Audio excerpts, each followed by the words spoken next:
Beleza. Então, pessoal, bom dia formalmente para todo mundo aí. A gente começando aí o nosso penúltimo dia, na Semana da Biologia. Já vamos começar aí com o Felipe.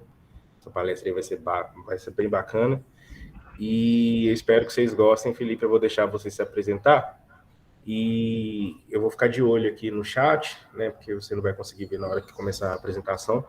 E se alguém tiver alguma pergunta, como é que você prefere fazer? Você prefere deixar para o final, para falar durante?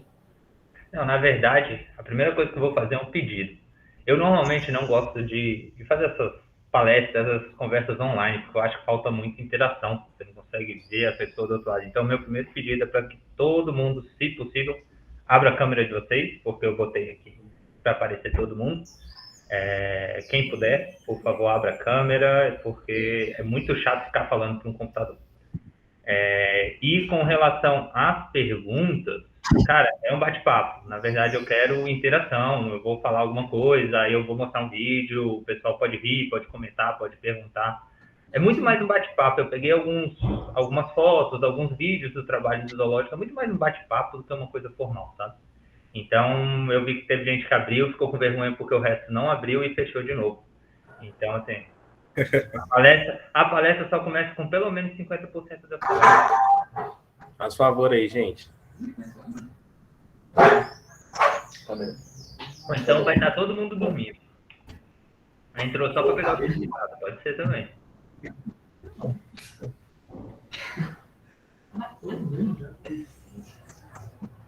precisa ficar com vergonha não, gente.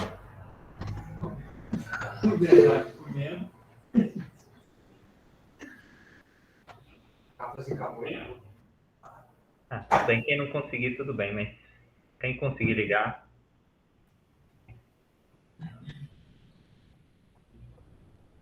Então, eu vou botar a apresentação aí, Renan. Beleza.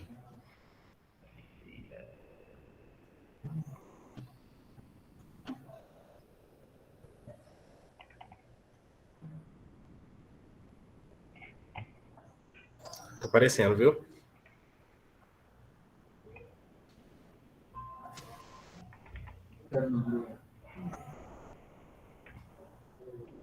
Beleza, então, bom dia a todos. Oh, meu Deus do céu. Vai ficar aparecendo. Bom dia a todos, meu nome é Felipe, eu sou biólogo formado no Uniceub, em Brasília. Renan, ligue sua câmera de volta.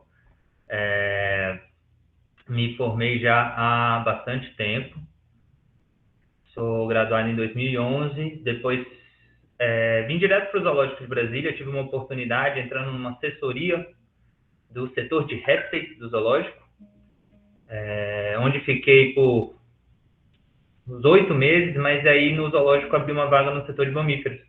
E aí eu acabei vindo para esse setor, que foi sempre o meu foco, né? Eu sempre fui da área de mastozoologia. Meu pai é biólogo também e sempre me levou para campo e tudo, então eu cresci dentro da biologia. Eu, com 12 anos, já fazia consultoria, né? Pelo menos ia perturbar durante a consultoria. E sempre mais focado nessa área de mamíferos. Aí eu tive essa oportunidade no zoológico de ir para o setor de mamíferos e estou nesse setor até hoje. Em 2016 eu comecei meu mestrado, terminei em 2018. Juntei uma questão de cativeiro com saúde e com conservação. Fiz o mestrado na UNB, Universidade de Brasília. E é isso, estou no zoológico há agora 12 anos, quase. E tenho atuado sempre nessa parte de conservação, né? O foco principal do meu trabalho é a conservação, algumas maneiras diferentes. E trouxe aqui, como eu falei, uma apresentaçãozinha com algumas fotos e vídeos para a gente bater um papo sobre o trabalho do biólogo no zoológico e sobre o zoológico em si, né? Que é um tema que está em alta, sempre muitas críticas em relação ao zoológico, muitas das críticas são muito justas, outras nem tanto, então, assim, também fiquem à vontade para perguntar e falar sobre essa questão do que é um zoológico, o que um zoológico deve fazer e não deve fazer. Tá? Essa apresentação que vocês estão vendo aí, eu fiz em conjunto com o Igor Moraes, é um biólogo que trabalhou aqui no Zoológico de Brasília, saiu recentemente, também atua com a parte de conservação tanto in situ quanto ex situ. Então, primeira coisa, nós temos esses dois tipos de conservação, in situ e ex situ. Ó, o Igor entrou aí. Acabei de falar de você, Igor. Quem sabe me diferenciar o que é uma conservação in situ e ex situ?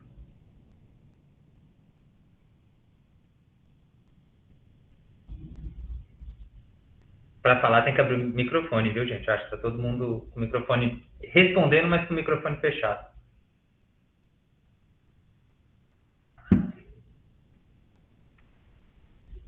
Ninguém tem a menor ideia do que seja in situ? Manda no chat, vai, vocês estão tímidos.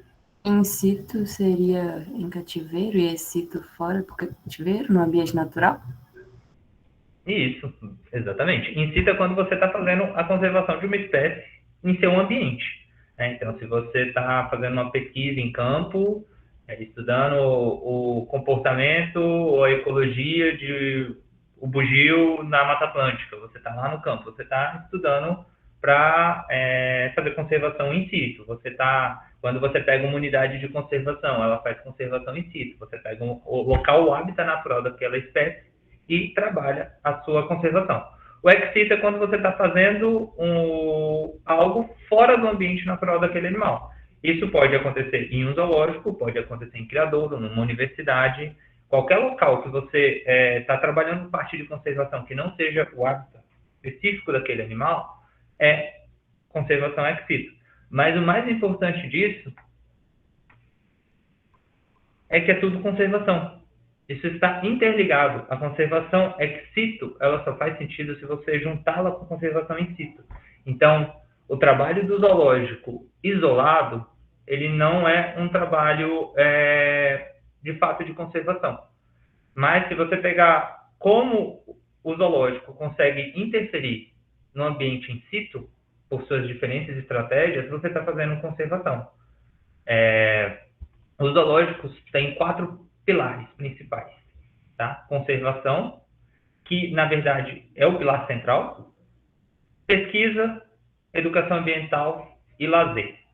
E aí a gente entra, vamos falar de trás para frente. Lazer, Felipe, mas no século XXI, lazer não deve ser considerado um pilar de um zoológico.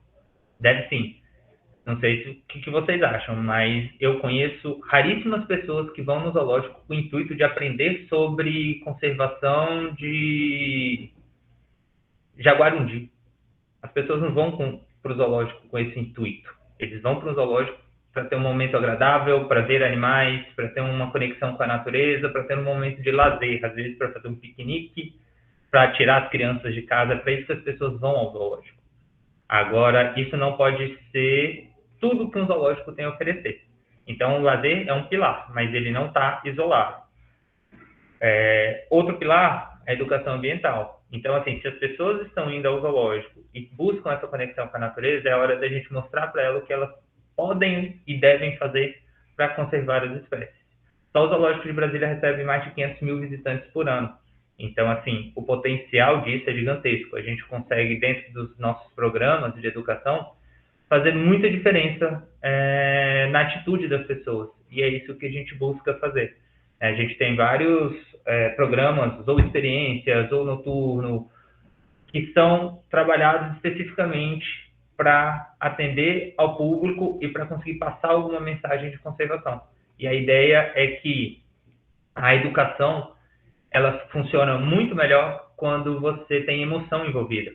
Então, eu brinco conversando com o pessoal aqui, quem já viu, quem tem vontade de conhecer Paris? Normalmente todo mundo levanta a mão. Aí pergunto, quem conhece Paris? Aí, 1, 2 geralmente levanta a mão. E aí eu pergunto, a experiência de você querer conhecer Paris, já ter visto uma foto na internet, até um documentário num desses canais, é igual a emoção de estar debaixo da Torre Eiffel, naquele gramado, tomando uma cerveja? Não é a mesma emoção, aquilo não fica marcado da mesma maneira. E a mesma coisa que o zoológico tem que tentar fazer. O zoológico tem que mostrar para as pessoas que adoram o Animal Planet, ver lá o pessoal fazendo aqueles documentários maravilhosos. O zoológico tem que trazer essa emoção para quando uma pessoa chega de frente para o elefante, sente o cheiro dele e vê ele, e a gente pode saber que aquela espécie está ameaçada de extinção e que hoje, por exemplo, existe o culling, que é o abate seletivo de elefantes, porque não existe área suficiente para a espécie na África, né? Então, quando a gente mistura a emoção com a educação, a gente atinge melhor as pessoas, e o zoológico tem um potencial muito grande para isso, tá? Pesquisa científica, muitas das coisas que hoje a gente sabe sobre os animais, a gente aprendeu no cativeiro. Por quê? Quem aí já fez pesquisa a campo sabe o quão difícil é você monitorar uma espécie, você monitorar um indivíduo, você coletar informações e coletar dados. O ambiente natural ele é muito complexo e nosso acesso a ele é muito difícil, né? Então, assim, são anos e anos de esforços de vários pesquisadores para conseguir um dado. E no cativeiro a gente tem um ambiente controlado. Então, assim, um exemplo besta, mas muito nítido de perceber, é quanto tempo vive um bicho. Em natureza, você vai ter que acompanhar aí, vamos dizer, um primata de médio porte. Você vai ter que acompanhar ele aí pelo menos 25 anos para ter uma ideia de quanto o animal vive. Isso que ele pode morrer no meio do caminho por N coisas. Então, assim, imagine a dificuldade de você ter um N representativo para dizer quanto tempo vive uma espécie, para você saber se aquilo é normal ou não. No cativeiro, a gente já tem esses dados bem controlados, então a gente já começa a ter uma informação melhor. E várias outras pesquisas, a gente faz várias pesquisas aqui no zoológico e recebe muitos estudantes de universidade para realizar essas pesquisas. E, por último, a conservação, né, que é um do pilar e que une tudo isso. Educação ambiental, ou educação para a conservação, como o pessoal chama, ou só educação, porque toda educação tem que visar a conservação, e a pesquisa e o lazer, tudo está voltado para a conservação. Mas quando a gente cita a conservação em si, a gente está falando muitas vezes dos programas de conservação, né?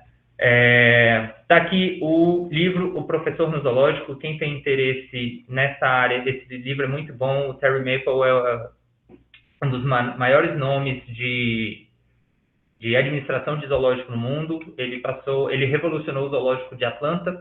Esse livro foi traduzido pelo Igor Moraes, que entrou aqui, que me ajudou a fazer essa apresentação. E vale muito a pena ler. Conta a história e fala dos desafios e o que ele fez para pegar um zoológico que estava sendo considerado um dos piores dos Estados Unidos e torná-lo um dos melhores, né? Fala da questão de incluir biólogos, incluir a universidade, da mentalidade, da mudança de colocar os animais em primeiro lugar, da questão de bem-estar. Então é um livro bem bacana que fica como recomendação. Mas beleza, eu falei um pouquinho sobre zoológico, mas o que nós, biólogos, são todos biólogos vocês, né? Todos da área de biologia ou tem gente fora também? Bem, quem está com a câmera ligada, balança a cabeça que sim.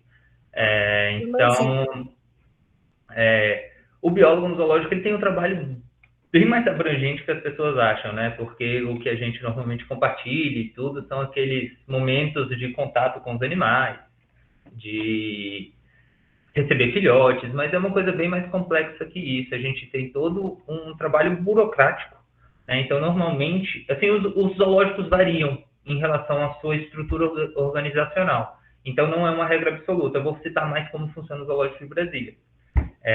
No caso da burocracia, todos os animais que tem no zoológico, eles são registrados no IBAMA. E tem toda uma burocracia, tem um sistema, tem documentos, e essa parte documental e administrativa fica com o biólogo de cada... Aqui é dividido por classe, né? Cada classe tem um setor. Então, assim, eu sou responsável pelo setor de mamíferos. Então, todos os mamíferos do zoológico, eu controlo toda a documentação. Faço contato com o IBAMA, resolvo o problema, administro processos. Então, tem uma parte de burocracia. Então, grande parte do meu dia, eu fico sentado na sala. E é a pior parte do dia, né? É bom quando a gente está a campo. O biólogo gosta, geralmente, de estar andando e vendo os bichos. Aqui, vocês conseguem ver, certo? Conseguem. Então, assim, essa é a minha grande e chique sala. Então, assim, a gente passa parte do dia na sala. Outra coisa que a gente acaba tendo que aprender, eu não sei, no começo, hoje até, assim, pelo tempo, né, a gente acaba acostumando. Mas quando eu entrei no zoológico, quando eu tive que dar minhas primeiras entrevistas, eu preferi que colocasse um tigre na minha frente solto do que esse microfone na minha cara, né? Então era desesperador, algo que você acha que nunca, como biólogo, vai ter que fazer, mas como zoológico, a gente tem muita visibilidade. Aqui em Brasília o zoológico é grande, né? Ele é bem quisto pela sociedade. Então, vira e mexe, qualquer coisa que acontece, vai para os jornais locais, né, principalmente. E não só coisas boas, né? Morreu um bicho, a gente tem que dar explicação. Às vezes tem um monte de denúncia maluca. Eu já tive denúncia de que a gente estava alimentando tigre com cebola. Que eu tive que ir lá falar, gente, isso não faz o menor sentido. Quem tem pelo menos um gato em casa sabe que um felino não vai comer cebola. Ele teria... Então, assim, são coisas absurdas e que eventualmente a gente tem que fazer. Eu criei esse programa antes, quando eu cheguei aqui era tudo no Word, as fichas dos animais, era uma loucura. E aí eu com uma pessoa da informática, a gente criou um programa muito simples, que chama Zoo Control, que eu tenho o registro de todos os animais e o acompanhamento deles. Vocês veem nessa aba aqui o acompanhamento, nesse caso de um lobo-guará, com apelido de Mônica, e aqui todos os dias, ou pelo menos quando tem alguma informação importante, a gente vai acrescentando. Faz biometria, pesa, qualquer coisa, aconteceu, tá claudicando, juntou com outro animal, deu certo, não deu, reproduziu. A gente faz um acompanhamento de todos os animais do plantel, para poder ter informação suficiente ao longo do tempo. A gente participa também de programas de conservação, esse aqui, no caso, é do programa de conservação da Ariranha. Tá? Os zoológicos têm uma associação que chama ASAB, Associação dos Zoológicos e Aquários do Brasil, e essa associação, em 2018, assinou um convênio com o ICMBio e definiu inicialmente 25 espécies que seriam trabalhadas para conservação, dentre elas peixes, né, porque é de aquários também. Na parte de herpetofauna tem anfíbios, tem réptil, parte de aves também, algumas espécies, todas elas espécies ameaçadas de extinção. E na parte de mamíferos também temos várias espécies, a famosa fofofauna, né? E todas essas espécies têm um study bookkeeper que coordena um livro genealógico. O que acontece? Para a gente fazer conservação em cativeiro, não basta você ter animais em zoológico, isso não é conservação. Para você fazer conservação, você tem que fazer um manejo dessas espécies com um objetivo conservacionista. E a ideia é que esses animais dessas 25 espécies a gente faça isso. Então, por exemplo, eu coordeno o livro genealógico do Tamanduá-Bandeira no Brasil. Então, eu recebo todo ano todas as informações dos zoológicos que fazem parte desse programa, com quantos tamanduás tem, quem são, de onde veio, todas as informações. E eu faço a análise genética usando um programa que chama PMX, e faço análise genética e demográfica. Genética para ver a questão da variabilidade genética, porque a gente não pode estimular a endogamia, né, cruzamento entre parentes próximos, e a gente tem que manter uma variabilidade genética de 90% da população por 10 anos. Então, existe um software que você inclui um monte de dados, faz um monte de análise para fazer isso. E a qualidade demográfica, ou seja, o número de indivíduos por idade. Então, assim, se eu tiver uma população muito velha que não está se reproduzindo, essa população tende a ser perdida com o tempo e eu não vou conseguir fazer conservação nenhuma. Então, para todas essas espécies aqui, tem um study bookkeeper, que é uma pessoa que coordena isso e faz as recomendações. Eu, por exemplo, fiz as recomendações agora, e aí eu mando um ofício avisando, zoológico A, o animal 27 tem que ir para o zoológico B, parear com o animal 35, porque é a melhor genética que tem e eu preciso reproduzir esses animais, porque eu preciso de filhotes. Entendeu? Então, a gente faz toda essa análise e isso você vai começar a ter uma população em cativeiro que você vai conseguir pensar em projetos de reintrodução, se for necessário. Você vai fazer, de fato, conservação, não é só simplesmente manter o bicho por manter. A gente também dá muito curso aqui em Brasília, a gente tem uma grande demanda de estudantes, né? A gente tem várias universidades de biologia, veterinária e zootecnia aqui, então a gente recebe para falar sobre um pouco de conservação, para falar sobre bem-estar, cuidar dos animais.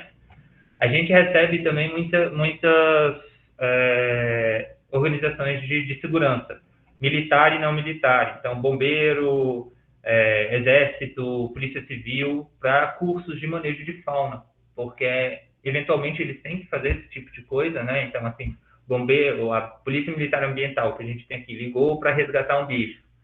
Eles não têm isso na profissão deles normal, então eles vêm aqui e fazem um curso, a gente ensina a identificar as espécies, formas de contenção, o que fazer, o que não fazer, então essa parte também é bem solicitada, principalmente na parte de ofidismo para os militares, né, que fazem muito trabalho de selva para poder reconhecer espécies de serpente, o que fazer, o que não fazer, o que fazer em caso de acidente, né. Para isso, a gente precisa de sempre tentar aprimorar nosso conhecimento. Então, assim, Isso não é exclusivo de zoológico, isso é uma coisa assim, a gente da biologia sabe quão grande é a biologia, o quanto de informação que tem, quão pouco nós sabemos, por mais que a gente estude bastante. Então, a participação em eventos e congressos na área de zoológicos é muito legal, e são vários. Todo ano tem o congresso da ASAB, tá? Esse ano vai ser no Zoológico de São Paulo, em novembro. Tem congressos da América Latina de zoológicos alfaro, que é a ALPSA. De vez em quando tem um congresso específico, por exemplo. A gente teve um simpósio latino-americano sobre megafauna, só para discutir a questão de megafauna no Brasil. O que a gente pode fazer com megafauna? Megafauna é elefante, rinoceronte, os megamamíferos africanos, né? Foi o foco dessa reunião. Então, assim, o que a gente pode fazer para fazer de fato conservação? Existe algum animal mal alocado no Brasil que precisa de uma destinação melhor, de um trabalho melhor? Então, foi uma reunião para tratar sobre esse assunto. Esse congresso aqui foi o que a gente fez da Associação de Zoológicos Aquários aqui no Brasil, aqui em Brasília. A gente convidou vários pesquisadores, várias pessoas muito renomadas, inclusive de fora do Brasil, inclusive o Terry Maple, que eu citei do livro, ele veio para Brasília.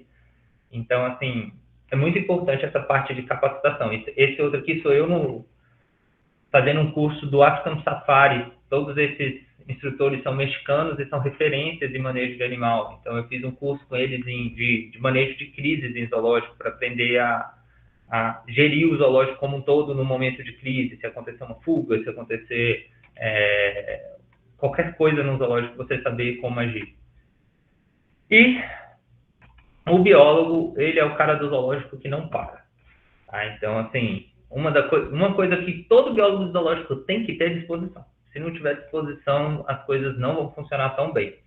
E nesse caso aqui, o Zuripe, um biólogo amigo meu, que agora está no zoológico do Rio de Janeiro, trabalhou muito tempo aqui comigo, e o biólogo é isso. Isso aqui foi uma árvore que caiu num recinto de cervídeo, e o que a gente tem que fazer? Aproveitar a oportunidade, porque uma árvore caída é um monte de puleiro para bicho, para ambientação de recinto. Então, ao invés de chamar um trator, tirar isso aqui e jogar fora, fomos nós, junto com os tratadores, cortar, pensar em como tirar os galhos, quais galhos a gente ia colocar em cada recinto, no intuito de ambientar e melhorar a vida dos animais.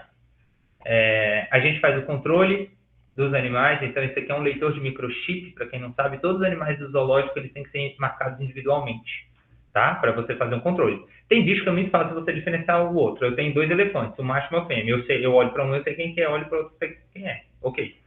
Num grupo com 10 coatis, um correndo para cada lado, eu duvido alguém saber, aquele é o Hugo, aquele é o Pedro, aquele não vai rolar. E a gente tem que ter esse controle. Um zoológico precisa de controle dos seus animais, isso é o básico. Então, eles são individualizados com microchip, isso aqui é um leitor. Esse aqui é um tigre branco que a gente tinha, tá? E aqui é uma área interna dele, que é uma gaiola de prensa. Por quê? Felino, felino, via de regra, já tem problema renal. E não é um animal muito fácil de você ficar anestesiando.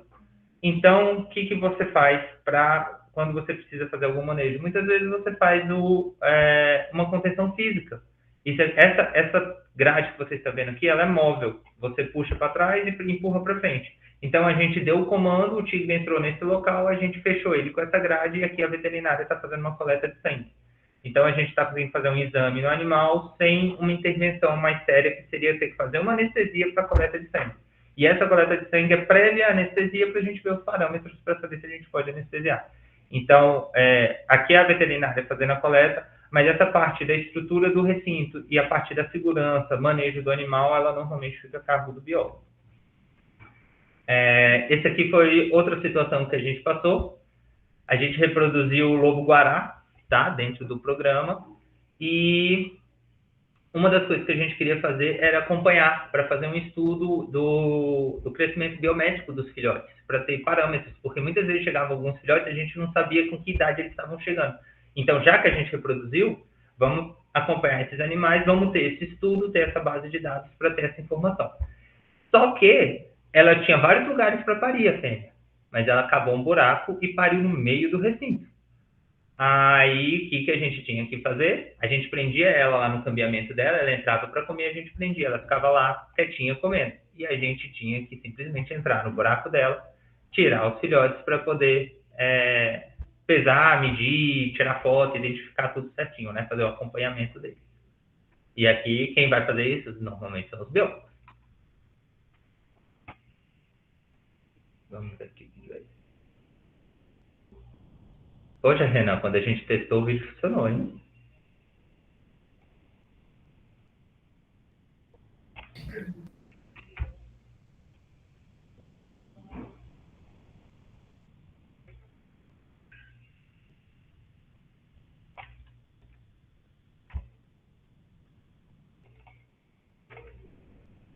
Poxa, sacanagem, cheio de vídeo. O vídeo tá te trollando. Pois é. Tinha rodado direitinho. Vai rolar. Aí. E aí, pessoal, como eu estou falando de contenção, que é uma das atribuições do biólogo no zoológico, existem várias formas de fazer contenção.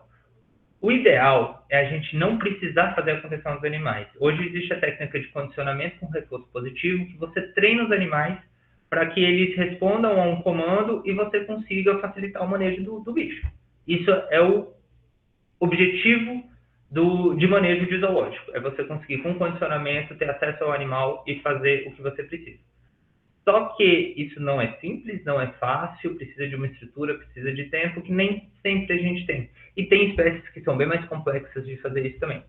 Aqui, nesse caso, é um cervo-dama, é uma espécie de cervo que ocorre originalmente na Europa e que a gente tem aqui no Zoológico de Brasília.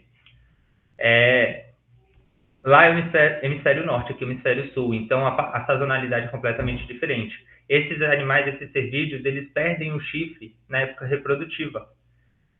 Só que no Brasil é a época de mosca, então a gente tem um problema muito grande de miíase, ou seja, bicheira, na base do chifre desses animais. E o recinto que nós temos hoje, ele não é compatível com condicionamento, eu não tenho um breche para fazer a contenção dele, infelizmente. E aí, eventualmente, a gente tem que fazer a contenção física desses animais. Isso nem sempre dá certo. Então, eu vou mostrar alguns exemplos de manejos complexos, né? E, assim, parece engraçado, mas, na verdade, é um manejo bem complexo e bem arriscado. Então, mas para vocês terem uma noção. É um cervo-dama, ele está nesse corredor. Aqui. Ele está nesse corredor, a gente vai tocar para uma rede e a gente tem que conter ele e segurar para fazer anestesia. O vídeo está travando um pouco, mas dessa vez ele bateu na rede e não prendeu direito. Está vendo que ele ficou só com a ponta do chifre preso, era para ele ter caído inteiro na rede. E aí a gente quase teve que andar em cervo para conseguir fazer a contenção. Normalmente são os biólogos malucos que fazem essa parte do trabalho. É super arriscado, né? E assim, não só para a gente, né, na hora da contenção, mas também para o animal.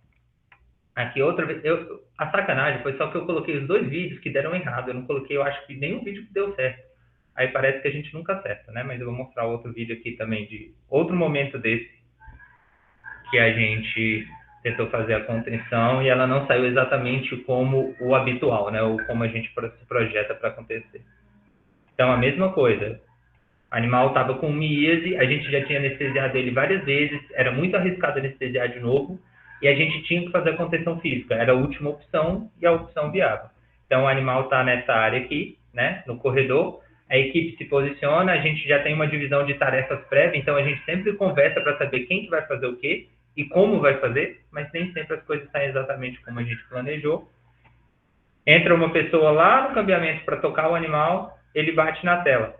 Mas do mesmo jeito daquela outra, ele não embolou direito na tela e ficou com um chifre preso. Esse de azul sou eu.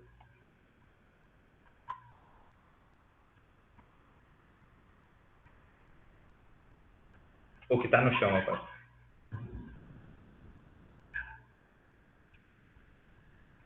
Então você vê, ele se soltou completamente da tela e a gente ainda tinha que fazer a contenção. Então, assim, parte de contenção física é algo que o biólogo acaba tendo que fazer no zoológico, mas é algo que a gente busca não ter que fazer com um trabalho de condicionamento, com reforço positivo. Aqui outro exemplo, a gente fazendo uma contenção de um lobo-guará. Lembrando que toda essa equipe que vocês viram aqui no manejo, que não deu muito certo, né? No final deu certo, ninguém se machucou, mas que não ocorreu como a gente tinha previsto. toda essa equipe super experiente, tem esse hidratador aqui, por exemplo, essa época aqui tinha mais tempo de zoológico do que eu de vida. Então, assim, a gente mesmo com uma equipe super experiente, super acostumada, esses momentos são bem sensíveis e delicados mesmo. Como a contenção de lobo-guará, para a gente poder fazer coleta de sangue também. É um animal que você pode segurar pela base da orelha. Então, assim, a segurança está sendo feita aqui por esse tratador segurando a base da orelha. Os outros, aqui, biólogo e o veterinário para coleta de sangue. O que eu estava falando de condicionamento, esse vídeo muito mais bonitinho do que o do cervo, né? Que a gente cai em cima do animal. Aqui a gente fazendo o condicionamento da ariranha, essa é a Si. É uma ariranha que morreu no ano passado, retrasado. Bem velhinha. E a gente faz o comando com target para que ela siga o movimento que a gente quer. Depois a gente clica.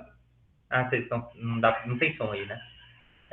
Depois a gente clica e recompensa jogando um peixe lá de cima para ela. E a gente vai treinando. Um dia, se a gente precisar, como a gente precisou várias vezes, que ela fosse para dentro do campeamento ou que ela fizesse alguma coisa, ela fazia porque ela estava treinada e a gente não precisava pegar no pulsar ou algo assim. É o famoso condicionamento com reforço positivo. Tá? Diferentemente de outras instituições, principalmente alguns circos faziam, que era com punição, que que punia o animal por ele não fazer determinado comportamento. A gente recompensa se ele fizer, mas o animal sempre tem a opção de não fazer. Então, aqui é um momento super legal para a gente unir a parte de condicionamento, a parte do cuidado do animal, com a parte com a interação com o público, com a parte de educação ambiental.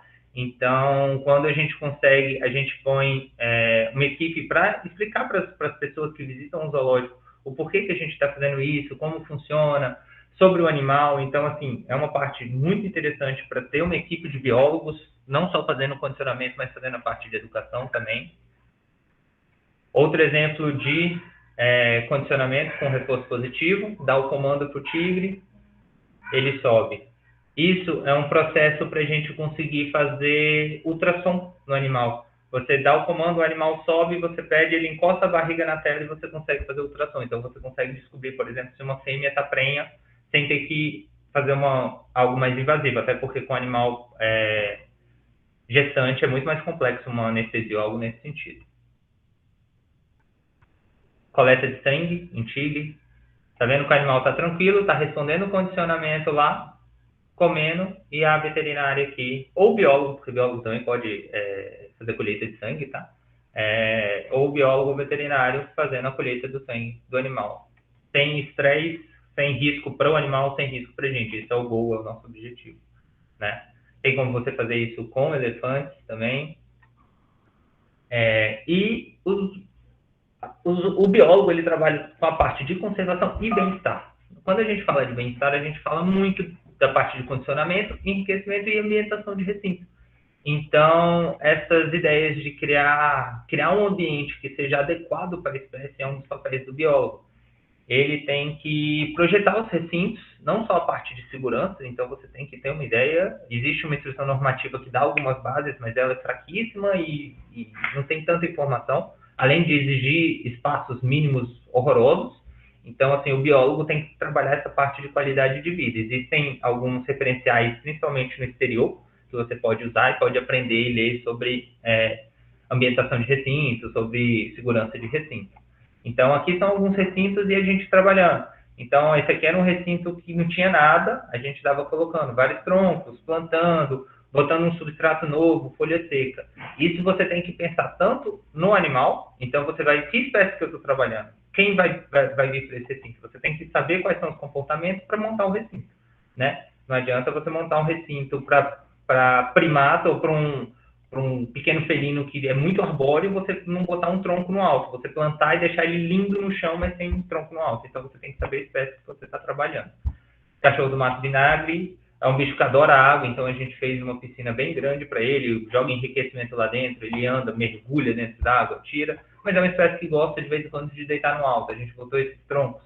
E esse recinto aqui, o legal é que lá atrás é cambiamento, mas o visitante não consegue ver, porque a entrada do cambiamento fica bem atrás dos troncos. Então, dá a impressão para o visitante que é uma área natural e que não tem nada artificial. Então, você consegue causar uma melhor experiência para o visitante. Uma jaguatiricazinha deitada numa rede, nem sempre a gente usa tudo natural, apesar de sempre preferir itens naturais, mas, por exemplo, essas redes feitas com mangueira de bombeiro servem super bem, os animais adoram, então causam muito conforto. Estrutura de cambiamentos, ó, a gente fez essa casinha aqui para os primatas nas ilhas, primeiro, com tronco, toda revestida para ficar mais bonito, e depois a gente teve uma ideia de pegar um tronco bem grande, e a gente tinha uma pessoa muito boa com motosserra, ele fez todo um trabalho por dentro e deixou ele oco, e a gente pendurou no recinto, ou seja, isso aqui virou um grande abrigo oco pro animal numa ilha, que era super difícil da gente levar estruturas, ou plantar uma árvore que ia ficar grande o suficiente. Então, a gente vai se adaptando. Esse aqui é o setor, é uma inovação que a gente fez há vários anos agora atrás, para o setor dos bugios. O recinto dele é essa partezinha aqui, ó, eu estou mexendo no mouse para vocês verem. E a gente criou esse túnel externo bem grande para ele poder ir para um substrato mais alto e ter uma área externa maior também. Lógico que a gente viu a segurança passando dentro dele. Primeiro a gente passou, viu que estava tudo bem, ninguém caiu, ninguém morreu, aí a gente abriu para os animais, né? E eles hoje passam 60% da parte do dia nesses túneis, eles adoram. Nem tudo a gente consegue fazer nós mesmos, então aqui a gente estava ambientando um recinto em fosso, que é uma modalidade muito antiga de recinto, muito ruim, mas infelizmente a gente ainda não teve dinheiro para atualizar. Mas a gente precisava ambientar e dar conforto para o animal mesmo, sem fazer um recinto novo. Então, a gente recebeu o urso de óculos, é uma espécie que tem bastante atividade arborícola, então a gente tinha que botar locais altos no recinto. Só que isso aqui tem uns 5 metros de altura, e para entrar lá, são várias portinhas pequenas, eu não consigo entrar com um tronco. Então, a gente pediu, nesse caso, o apoio do bombeiro. O bombeiro veio com como é que chama esse caminhão? Esse caminhão. Oi? É o muque, né? Esse é o guindaste. Eles têm um muque que é o menor. Esse era o caminhão guindaste, era o maior que eles tinham aqui no DS. E o que aguentava maior peso. E a gente conseguiu o apoio deles e a gente ambientou todo o recinto do urso. Ficamos, inclusive, até de noite, como vocês veem nessa foto, colocando tronco, arrumando todo o recinto para eles. E aí um recinto que não tinha nada, que não tinha estrutura nenhuma, depois de muito trabalho, ele fica dessa maneira. Então, assim, é um esforço muito grande para você conseguir fazer o ambiente dos animais, principalmente animais maiores, assim, é bem complexo. E aí aqui é o nosso urso Ney, vamos ver se vai rolar. Utilizando o ambiente, né? Logo no começo ele explorando, subindo, cheirando, sentindo o ambiente novo dele. E aí você vê que você ter ficado até 10 horas da noite carregando o tronco e fazendo buraco, valeu a pena todo aquele trabalho, né? Um guia que para um visitante é algo que parece assim, isso é simples, né? Nada demais. Mas que para quem está nos bastidores fazendo o negócio acontecer é bem trabalhoso, bem complexo.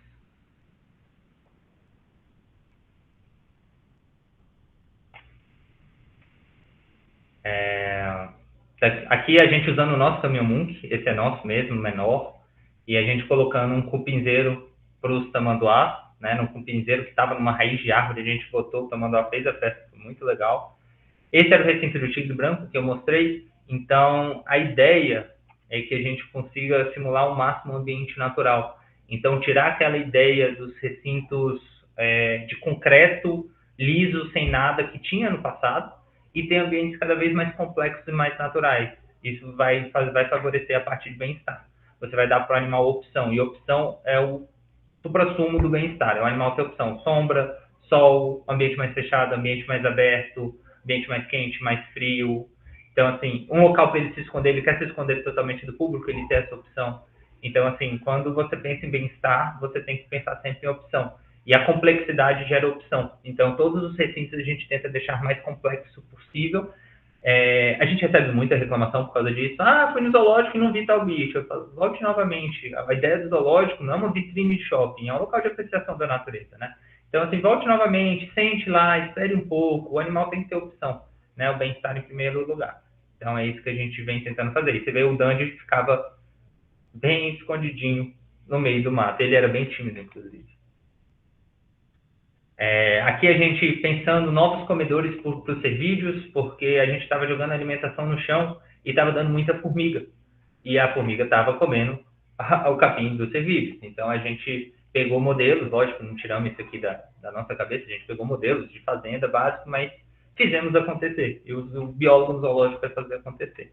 Recebemos vários animais. Esse aqui é um animal que vem de incêndio, literalmente queimado, né? E a gente trabalha no Zoológico de Brasília também ajudando no resgate e reabilitação de alguns animais. Esse aqui é o Babu e a Belinha, quando chegaram no Zoológico de Brasília, um casal de elefantes africanos. Infelizmente a gente perdeu o Babu há alguns anos atrás, mas esses animais eles vieram no Parque Kruger, na África. E aí pensa, nossa, tadinho, né? Os filhotinhos estavam vindos no Parque Kruger da África e vieram para o Zoológico de Brasília. Mas o que as pessoas não sabem é que o Parque Kruger é uma área fechada, é como se fosse um grande recinto. E o parque tem uma capacidade de suporte. Vocês biólogos sabem o que é capacidade de suporte. E o elefante é um engenheiro do ecossistema. Ele consegue modelar todo o ambiente dele, desde parte vegetal até parte hídrica. E o Parque Kruger tem uma capacidade para X elefantes. Quando esse número passa, quando eles estão reproduzindo, esse número começa a passar, eles têm que tirar alguns indivíduos de lá. Normalmente o que eles fazem é o culling, que é o abate seletivo. Eles matam elefantes porque tem elefante demais e não pode ter, porque senão eles vão alterar todo o ambiente e você vai perder todo o ecossistema. Então, assim, é algo que tecnicamente tem que ser feito, por pior que seja. Só que, ao invés de fazer o abate, muitas vezes os animais podem ter outra opção. E esses aqui tiveram e vieram para o Zoológico de Brasília. Né? A Belinha está aí com a gente até hoje. O Babu teve um problema, uma hepatite, e acabou morrendo. Mas, assim, eles tiveram uma oportunidade e hoje a gente pode falar do culling porque eles estão aqui ou estiveram aqui. Então, é a parte de educação ambiental. Manejo de elefante em cativeiro não é uma coisa simples, é uma das espécies mais complexas que tem, porque é um animal que chega a 6, 7 toneladas, né, um macho adulto muito grande, e super inteligente, mais inteligente do que muita gente que eu conheço, e acaba que isso torna muito difícil trabalhar com um animal muito forte, muito inteligente. Aqui é um recinto dele, esse é o Chocolate, é um animal que veio de circo, de apreensão, né, por suspeita de maus tratos. Adora tomar banho, então a gente pega um caminhão-pipa e dá banho nele. A gente fez essa parede de treinamento para ele, para fazer a parte de cuidado dele. Ele derrubou a parede, então, assim, não é simples, é muito forte. Hoje a gente tem um brete de treinamento maravilhoso no outro recinto que ele vai. Vocês estão vendo aqui, ó, ele tem umas feridas crônicas nas costas e nas patas, que provavelmente está ligado com o problema da criação anterior a vir para o zoológico. E aí a gente tem que passar o remédio nas costas deles. Então, a gente, em cima da casinha aqui, somos nós, passando com um bastão, remédio nas costas dele e aqui dando o comando do condicionamento. Vocês estão vendo nessa imagem que é o bebedouro do Chocolate, que fica na área externa. A gente teve que mudar ele por causa disso. Teve um dia que o bebedouro que ficava na área interna, ele simplesmente subiu no bebedouro com as 4 patas, e o problema não é ele ter subido, é que ele não conseguia descer. E como que tira um elefante africano, literalmente puto da vida, de cima de um bebedouro, com essa tromba desse jeito? Chegava perto e tentava dar trombada. São coisas que, assim, que você não se prepara, ninguém te ensina, que você simplesmente vive, cria suas experiências e aprende a resolver os problemas. Então, a gente tentou estimulá-lo de algumas maneiras, botando comida, mas ele estava com muito medo e a perninha dele já estava começando a tremer. E a gente estava com muito medo dele cair, porque elefante fraturar uma pata, por exemplo, não tem como botar gesso, não tem como fazer nada, entendeu? Então, assim, é um prognóstico muito ruim. E aí a gente correu, aí eu acho que eu não tenho nem foto, porque a gente ficou tão focado na missão que ninguém nem filmou, nem gravou. Mas a gente encheu de entulho aqui, empurrando de longe com as vassouras, pegando pedra, pegando tudo. Até o momento que a gente botou tanto entulho lá que ele teve segurança para criar um degrau e desceu, e a gente teve que sair correndo para ele não pegar a gente. Então, ossos do ofício, né? Trabalhar em zoológico é isso. Uma das coisas mais legais de trabalhar em zoológico é que a rotina não te pega. Cada dia é uma surpresa nova. Nem sempre surpresas boas, mas sempre surpresas. Aqui alguns itens de enriquecimento ambiental, a gente colocando carne, ao invés de disponibilizar no prato do bicho, dentro do cambiamento, jogando dentro do tanque para ele ter que nadar. Aqui é picolé de sangue, então a gente pega o sangue da carne mesmo, mistura com água, põe num balde, congela e distribui para animais, principalmente em dias quentes, né? Eles adoram, ficam lambendo, brincam. Tamanduá-bandeira, não tem nada melhor do que um bom cupinzeiro, então, assim, o sorte do Zoológico de Brasília é que a gente tem cupinzeiro pra caramba, então, assim, não falta. Então, a gente, toda semana, tira o cupinzeiro e joga pros animais, eles fazem uma festa, comendo cupim, quebrando o cupinzeiro. Enriquecimento aqui ambiental com o elefante, dentro desse pote azul aqui, desse negócio azul, tem pipoca, sem sal, lógico. E aí, o que ela tem que fazer? Ela tem que bater para a pipoca pular pelos buracos. Então, ela não consegue simplesmente acessar. A gente botou de uma altura que ela só encostava a pontinha da tromba assim, aí ela batia, a pipoca caía no chão, aí ela pegava pipoquinha por pipoquinha. Então, assim, virou uma atividade de muito tempo, distraiu ela, e é isso que a gente quer. A gente tem que trabalhar tanto a parte física quanto a psicológica dos animais. Aqui, como eu falei do tamanduá-bandeira, a gente botou um cupinzeiro gigante, ele passou horas destruindo o cupinzeiro.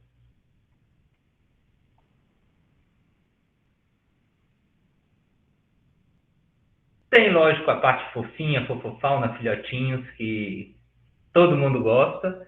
Então, assim, como uma das nossas tarefas é a parte de conservação ambiental, a gente trabalha com reprodução. Lógico, reproduzir não é conservação. Reproduzir dentro de programas com planejamentos e objetivos pode ser conservação.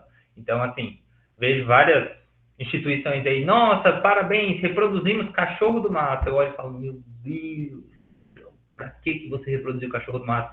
É uma espécie totalmente abundante, que os centros de triagem, os resgates estão lotados de animais precisando de um ambiente. Para que reproduzir? A não ser que você tenha um projeto de pesquisa, algo muito específico, não tem objetivo. Entendeu? Não é conservação. É uma falta de planejamento. Então, assim, eu usei o cachorro do mato como um mero exemplo, mas é para explicar aqui. Reproduzir tem que ser, em zoológico, tem que ser dentro de um planejamento. Inclusive, quando a gente entrou aqui no zoológico e botou essa nova filosofia mais moderna de zoológico, o nosso número de nascimento caiu muito. Não porque o nosso trabalho em relação a bem-estar ou qualquer outra coisa tenha piorado, mas porque a gente reproduz com motivo. E ao invés de encher o zoológico com vários animais, a gente quer menos com mais qualidade. Então, animais que tinham vários em recintos menores, agora a gente tem menos em recintos maiores e mais bem cuidados.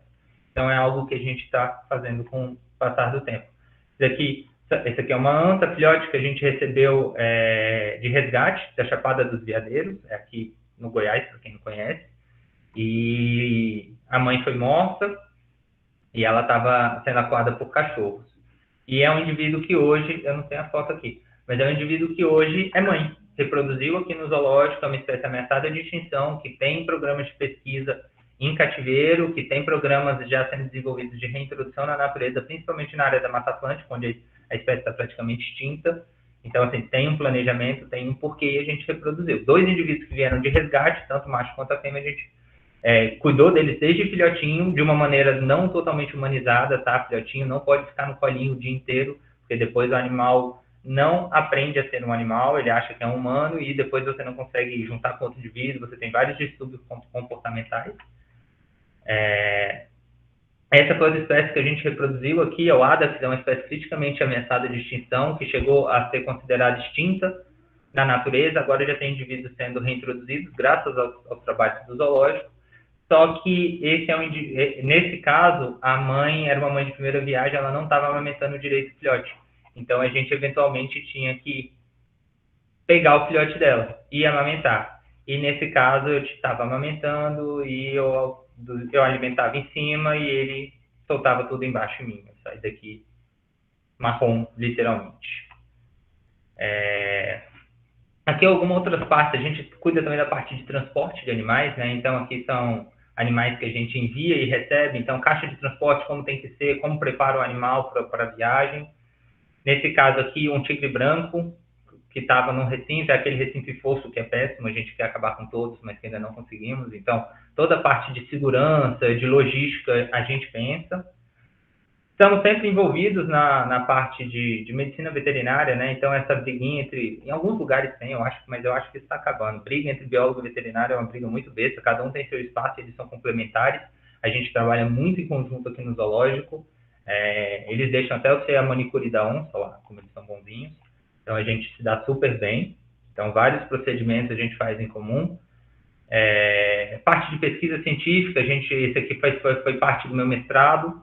Então, no meu mestrado, eu trabalhei com doença de Chagas e leishmaniose. Então, eu vi a questão tanto da infecção nos animais, quanto os vetores que existem na instituição, como fazer para isso diminuir.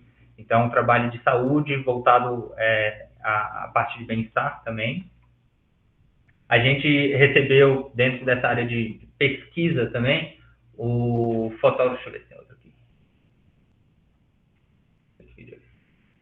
O Joel Sartori, ele é da National Geographic, tem o projeto que chama PhotoArk, que o objetivo dele é tirar foto de todas as espécies do mundo, ou pelo menos chegar perto disso.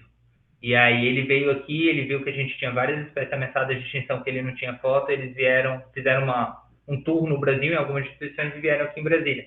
E as fotos deles são sempre com fundo todo branco, todo preto, com um animal bem nítido. As fotos deles são muito legais, sugiro vocês entrarem no site e conhecer. E eles fizeram várias imagens aqui no Zoológico de Brasília. Eles fizeram até um documentário que tem na National Geographic também, do PhotoArk, que aparece alguns animais nossos. Ainda bem que é sem som, porque esse vídeo sou eu falando inglês e ninguém merece ficar escutando.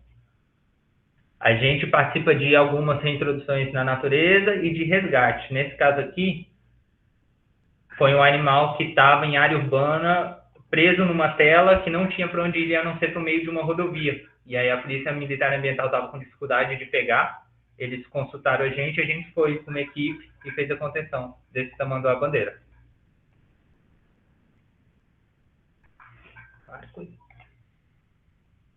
E esse animal, depois, a gente levou para uma área instruída pelo IBAMA, né, para soltura, e devolveu ele. Pena que não tem som, porque ele dá uns fugidos que ninguém acredita que esse tamanduá-bandeira faz esse barulho nessa foto. Parece um leão nesse vídeo.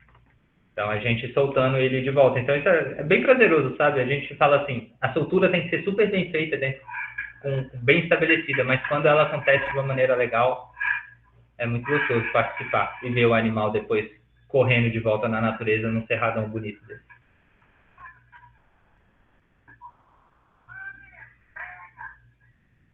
Vocês não estão escutando, mas está todo mundo gritando por trás do vídeo aqui, comemorando.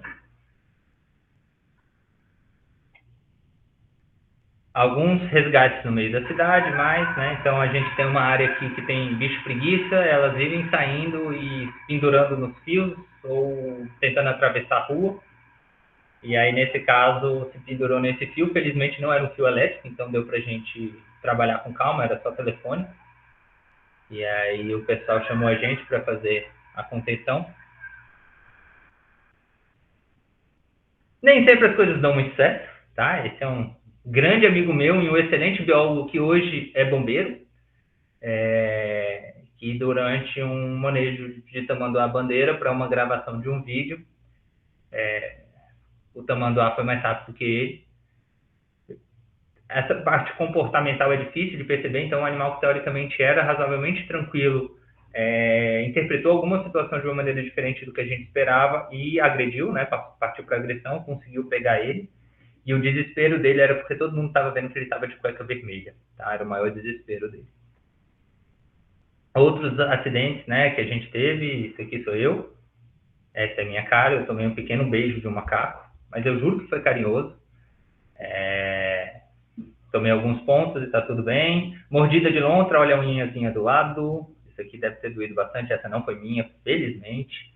Olha o tamanho do tratador com o joelho encaixado, então assim, trabalhar em zoológico fisicamente é uma coisa que exige da gente. A ideia é que isso não aconteça, tá? Todo acidente em zoológico, entre o ser humano e o animal, a culpa é do ser humano, não existe exceção, tá? Nós que temos que ter noção dos comportamentos, da segurança, do que fazer e do que não fazer. O problema é que não é uma ciência exata. Então, assim, por mais que a gente minimize ao máximo o o risco, ele nunca vai ser zero, né? Então, assim, eventualmente a gente vacila e acontece algumas coisas. Isso aqui também foi mordida de lontra, então, assim, faz parte, não deveria acontecer, mas acontece, faz parte, a gente tem que minimizar os riscos sempre. A gente passa por um estresse muito grande, porque, assim, é um trabalho, como eu acho que vocês conseguiram perceber, bem exaustivo, sabe? A gente tem muita responsabilidade trabalhando com vida, esses animais dependem da gente.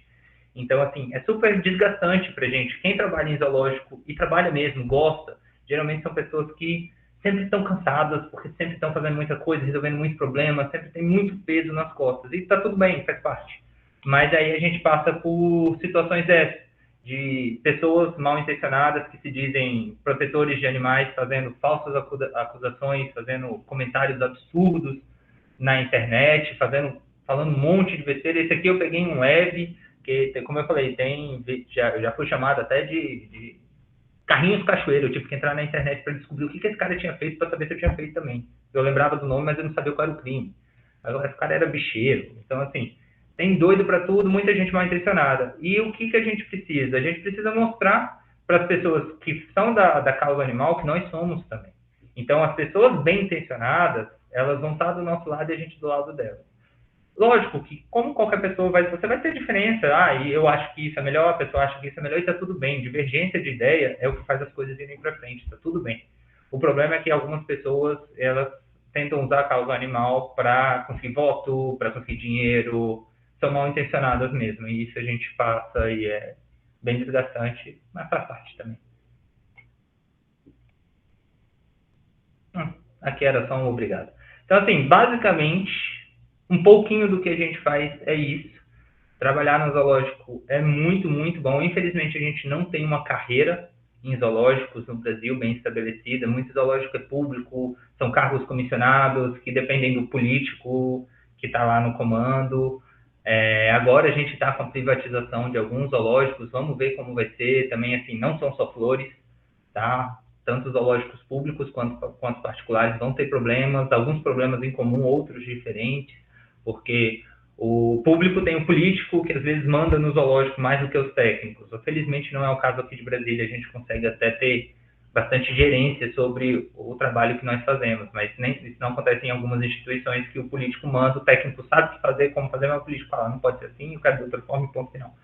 O zoológico particular tem o dono, então muitas vezes também não é diferente, e o dono está visando lucro, né? Porque todos os nossos zoológicos particulares no Brasil são com fins lucrativos. Então, assim, muitas vezes eles vão botar o lucro em primeiro lugar, né? Então, assim, será que a conservação vai ser tão bem feita, o bem-estar vai ser colocado em primeiro lugar? Então, assim, todas essas variações a gente vai aprender com o tempo e vai tentar melhorar. E eu espero que os biólogos cada vez estejam mais dentro dos zoológicos e que eles entrem com essa pegada moderna de tentar mudar o zoológico para melhor. Porque se o zoológico não mudar, ele acaba. E, assim, a gente não precisa inventar a roda. América do Norte, Europa, Oceania estão léguas na nossa frente. Tanto na parte de concepção de zoológico, parte de estrutura, parte de bem-estar. Eles têm um trabalho muito para frente. Então, a gente tem um rumo para seguir. O que a gente precisa é de mais profissionais, de mais pessoas engajadas para que isso vá para frente e a gente torne os zoológicos brasileiros cada vez melhores. É isso. Pergunta. Bom, Felipe, pode interromper aqui a apresentação?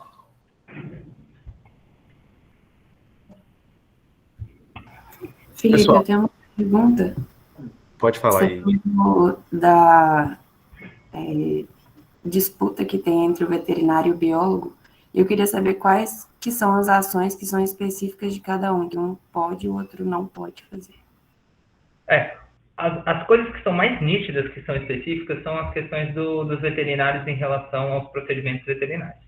Então, assim, um biólogo não pode pegar um animal e fazer uma cirurgia ou escolher um tratamento, falar assim, eu vou dar 20 miligramas de pirona para esse animal. Isso a gente não pode, esse nosso conselho não permite, essa exclusividade do médico veterinário. Inclusive, nem o médico humano pode fazer isso para animal, né? Isso é exclusivo.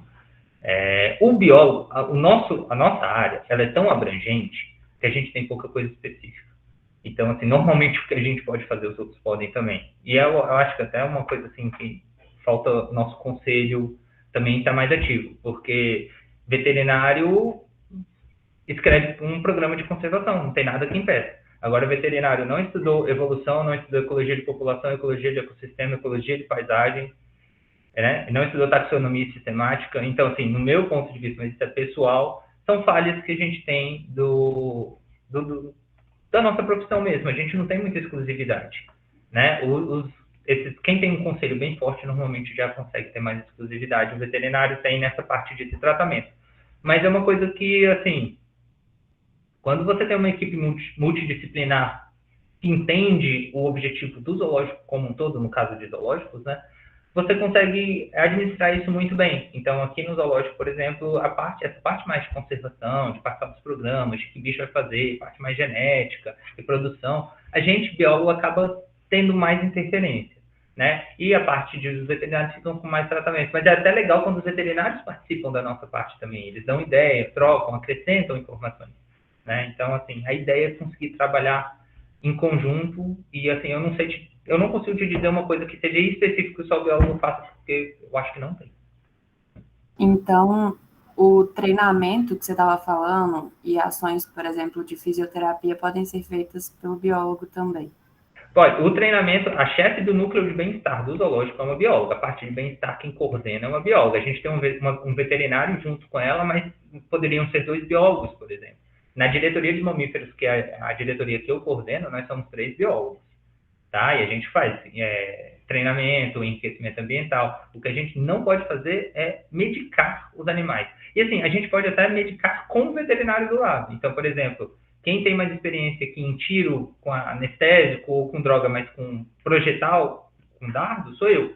Então, eu vou com o veterinário, ele prepara o dardo, ele faz a dose, eu atiro. Então, eu mediquei, mas com o veterinário. Então, assim, isso pode. Então, é isso. A ideia é um trabalho bem em conjunto mesmo. Eu acho que essa questão de especificidade ou de coisa que só você pode, fica só a cargo meio de cirurgia, anestesia. Isso a gente não pode fazer, e é justo, né? A gente não tem esse conhecimento. Ô, Felipe, a Yasmin levantou a mão aí e depois tem uma pergunta no chat aí do Hugo. Yasmin, pode falar aí.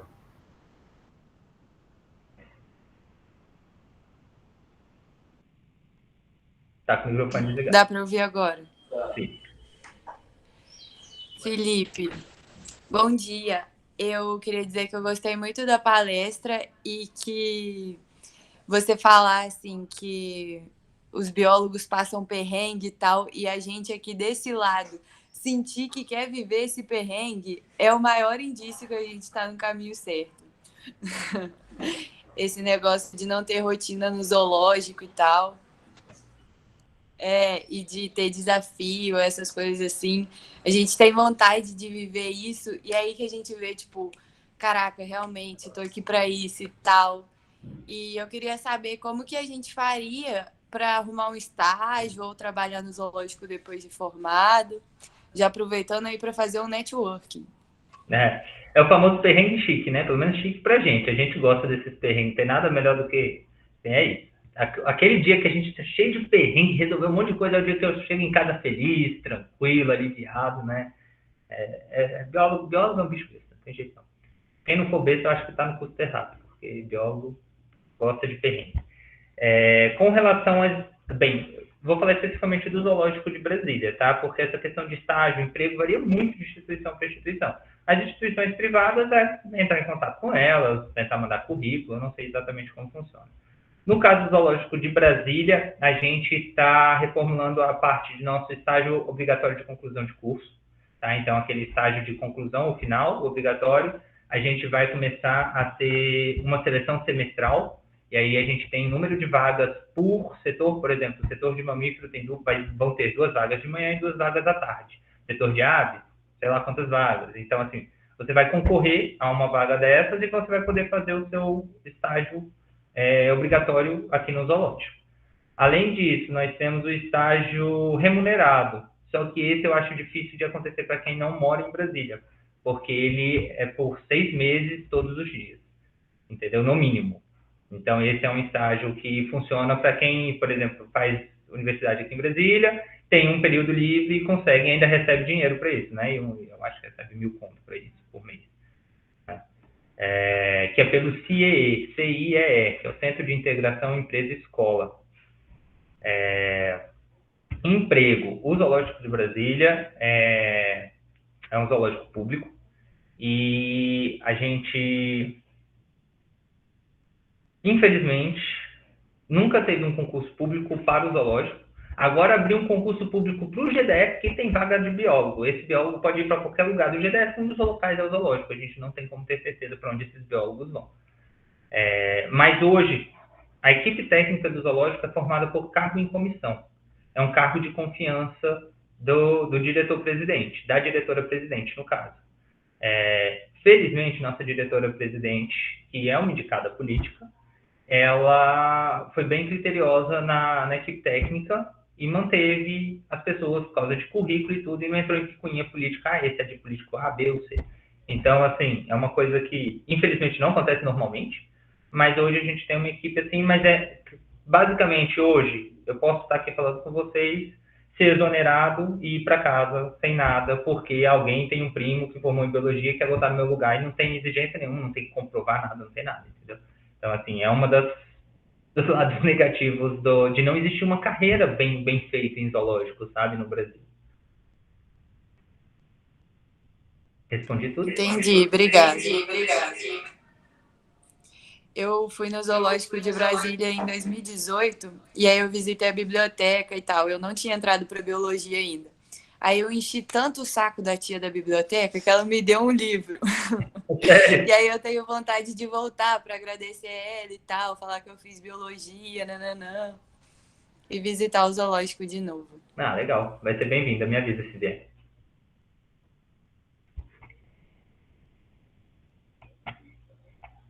Tem mais perguntas? Tem uma pergunta no chat aí do Hugo, que é: quando os animais morrem, há algum destino específico para os corpos? Então, depende do animal, depende da situação. A gente tem um museu de história natural aqui no zoológico, então muitos animais são taxidermizados, tá? Ou a gente faz a osteotécnica, né, que é montar o esqueleto, o crânio, alguma coisa assim, para exibir no museu. O museu foi reformulado agora, está com pintura. Antes era só uma exibição de peças, né, taxonômicas, taxidermizadas, na verdade. Agora ele conta uma história evolutiva. Você entra no museu, começa na área de peixe, mostra toda a parte evolutiva, o surgimento da parte embrionária. É muito legal. Finaliza com Darwin. Então, assim, hoje o museu tem uma pegada bem mais científica também, muito legal que a gente tem. Algumas peças vão para a Universidade de Brasília e são utilizadas em aulas, né, para veterinária, biologia. E alguns materiais são descartados também. Quando não tem nenhum outro interesse, a gente tem uma empresa, um contrato de descarte correto de material biológico. A Ana Cláudia, ela está elogiando aí a palestra, e a pergunta dela é o seguinte: todos os recintos que possuem animais selvagens sob cuidados humanos no Brasil são regulamentados pela Instituição Normativa do IBAMA, número 7 de 2015, que estabelece algumas condições de funcionamento e parâmetros mínimos da infraestrutura, como os recintos para zoológicos, por exemplo. Sim. Gostaria de saber como essas normas estabelecidas são cumpridas dentro das condições do Zoológico de Brasília. Então, na verdade, essas normas mínimas, elas são ridículas. Então, assim, a gente tenta sempre extrapolá-la bastante. Por exemplo, assim, de cabeça, a IN07 pede, se eu não me engano, são 70 metros quadrados para um casal de onça pintada. 70 metros quadrados não é nada. Então, assim, a gente se baseia nela para ter certeza que a gente não está faltando nada que a IN pede. Mas quando a gente projeta um recinto, a gente pensa muito além dela. Na verdade, o que a gente usa mais são os protocolos internacionais, porque eles são bem mais exigentes, eles passam bem mais informações, então a gente usa. Por exemplo, o nosso recinto de onça pintada aqui na INPED 7, nosso recinto tem cerca de 450 metros quadrados, né? Então, não vou fazer a conta aqui, mas muitas vezes mais do que a INPED. Então, assim, essa IN é muito ultrapassada. Na verdade, a IN até é razoavelmente nova, 2015, mas ela usa esse mesmo anexo que dão as regras, é o mesmo da IN 168, antiga, de 2008, sei lá. Então, assim, mudaram a IN, o número, atualizaram algumas coisas, mas não atualizaram as exigências. Essas exigências são muito aquém do que a gente pensa. A questão é pensar no bem-estar mesmo. Se a gente pensar no bem-estar do bicho, a IN fica para trás muito longe.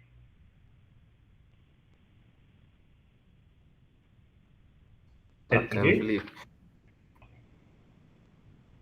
Sim. Tem mais alguém aí com alguma dúvida, gente? Aproveita a hora. Tá todo mundo com fome já. Bom, acho que o pessoal já terminou de perguntar, só vou interromper a gravação aqui.